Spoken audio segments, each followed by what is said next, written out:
I started Indiana Jones in the Great Circle the day it released. And normally, I would have either finished it or be close to finishing it by now. But there's something about it that turned me off. As you know, I love immersive sims.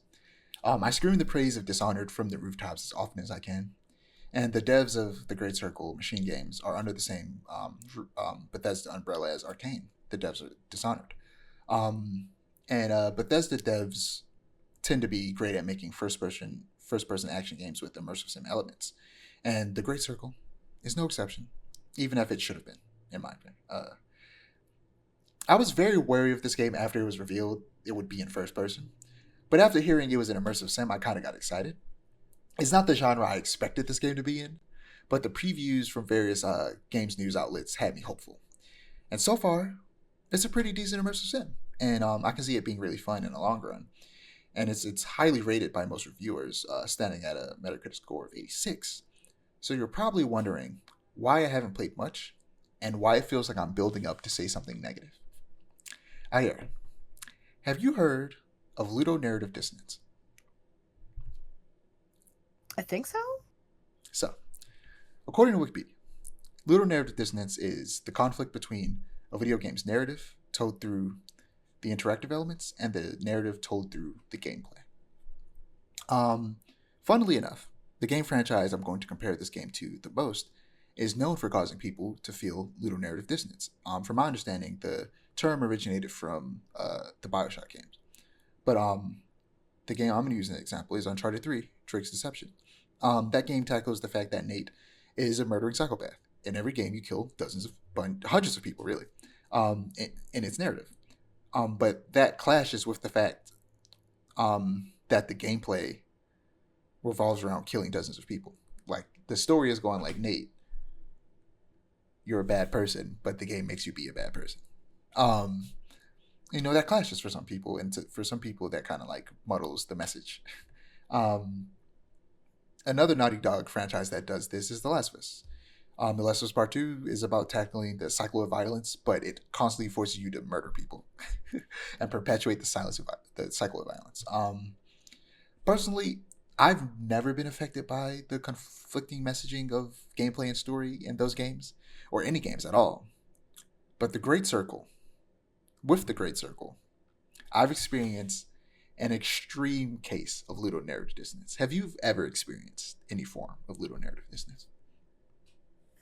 I have, with both the Nier games, but mostly Replicant in particular, although the way they handle is very interesting. So it hasn't been like an issue for me, but I have experienced it. Yeah. So with the Great Circle, for me, it's due to the fact that the style of gameplay and the first-person camera are at odds with the story and the franchise that they're adapting. Indiana Jones is an action-adventure franchise that follows a swashbuckling archaeology professor who spends his free time tracking down lost artifacts and mythic locations. And unfortunately, in the time we've been waiting for a good AAA indie game, we've had 6 Uncharted's and 20 Tomb Raiders. So Machine Games had a high bar to reach. So instead of attempting to reach that, they just decided to be different, which is completely understandable.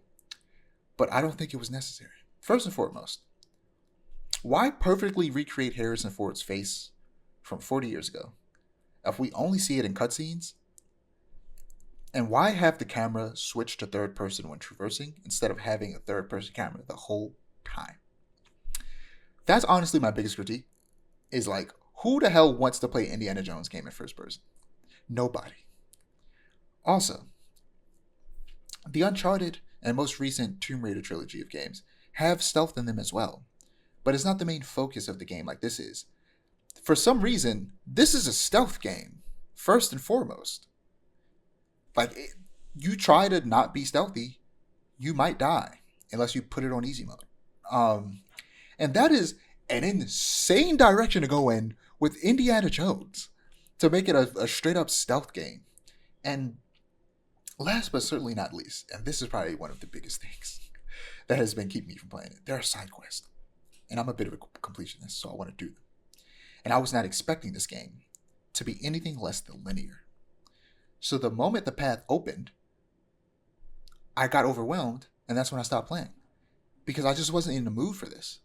I just wanted a straightforward, linear action adventure game with, some light platforming and puzzling. But instead, they made a goddamn Dishonored game, which you think I'd be happy about. But would you be happy if you bit into chocolate and there was ranch inside? Because that's what it feels like, Ayera. That's one hell of an analogy. It's very visceral. Like, I can see it. It's not that it's a bad game. Taste it. Mm-hmm. It's just that the style of gameplay doesn't fit the world. And I'm not in the mood for this type of game. And honestly, I've been planning on, after finishing Persona 3, playing Rise of the Tomb Raider. So I might just play that instead of this. But I got 2 weeks before I go back to work. So I plan on spending this holiday break playing more of this game and seeing if I can get into it. And if it's maybe just a matter of spending more time with it and actually getting into the story, which I hear is good. And being introduced to more of the characters, because there's supposed to be a companion character that haven't been introduced yet that might, liven it up, make me enjoy it a lot more. Because on paper, I should like this. But it just started off on such a bad foot for me.